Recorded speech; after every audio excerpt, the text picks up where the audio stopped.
Maori people past and present, and acknowledge the non-Aboriginal people who are here with us this afternoon.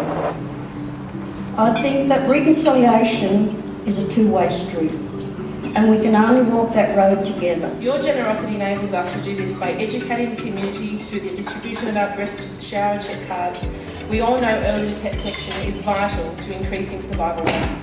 Supporting breast cancer patients and their families, we continue to fund the breast cancer research, including genetic research and fellowships. We provide support to breast cancer unit at Chris O'Brien Lifehouse and help to provide the best possible treatment and care for patients through the funding of breast care nurses and specialist medical equipment. And welcome to the Sydney Breast Cancer Foundation lunch. This is the third year that I've been here. It is one of my favourite lunches to do. I never ever get to go to the Ivy. This is my sort of chance each year to come. And isn't it fabulous? I mean, you're all here looking so gorgeous and wonderful.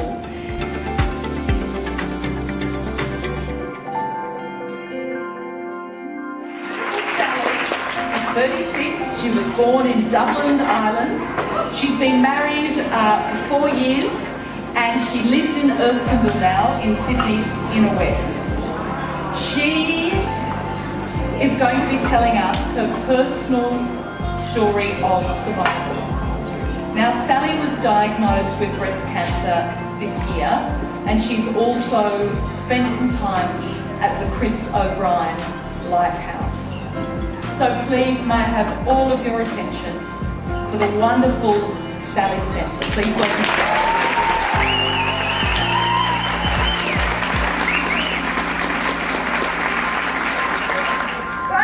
Spencers, we had plans for 2017, didn't we?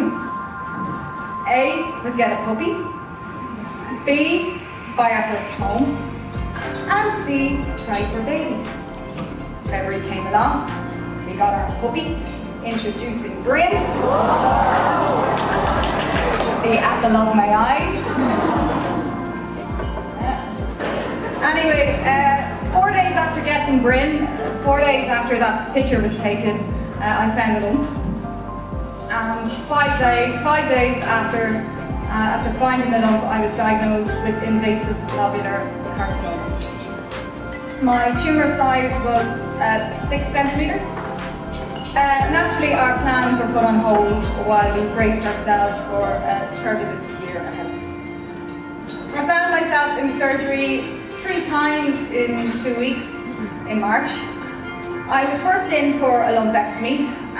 Unfortunately, my margins weren't clear, so I was back in the following week for a mastectomy. And 12 hours post-mastectomy, in for round 3 to treat internal bleeding in the form of hematoma. I don't like to do things by halves. But it wasn't, certainly wasn't all doom and gloom. My stay at the Chris O'Brien Lifehouse was amazing. I don't know if you've been to this, I say hospital, but really it was a beautiful, beautiful facility. Everything you'd want to need under one roof. So it was during this period we were introduced to the Sydney Breast Cancer Foundation.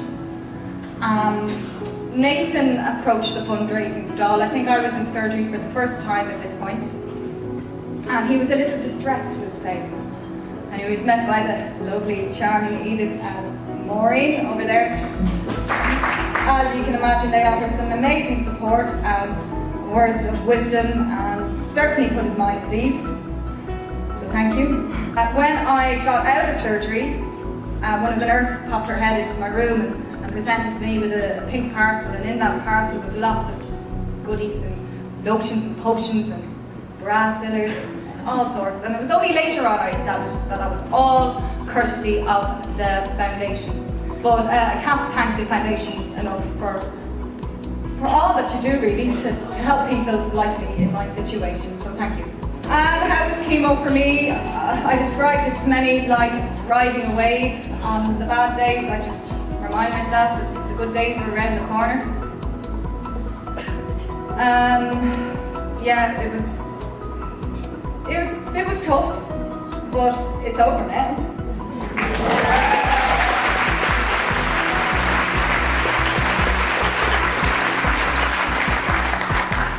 Last week, was emotional for me, saying goodbye to the nurses.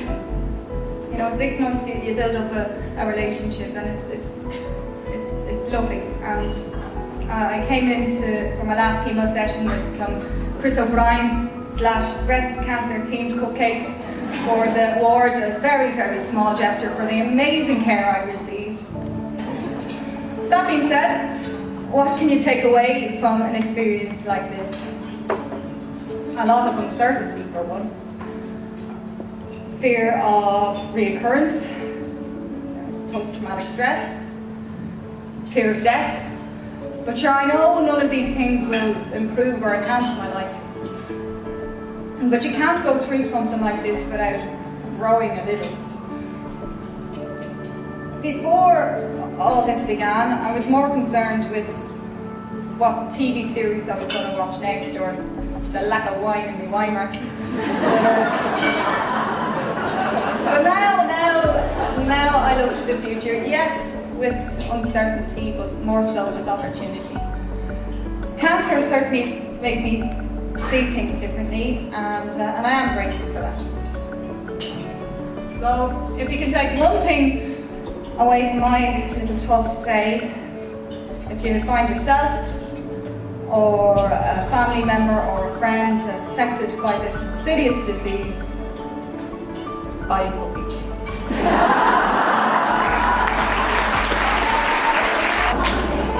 Lose a puppy, gain a puppy. I'd like to raise a toast to all of you people in this room today who support the foundation, from the bottom of my heart. I'd like to raise a toast to the people who have lost their lives to this disease. And finally, I'd like to raise a toast to the medical profession, who dedicate all of their lives to saving ours. Thank you for your time.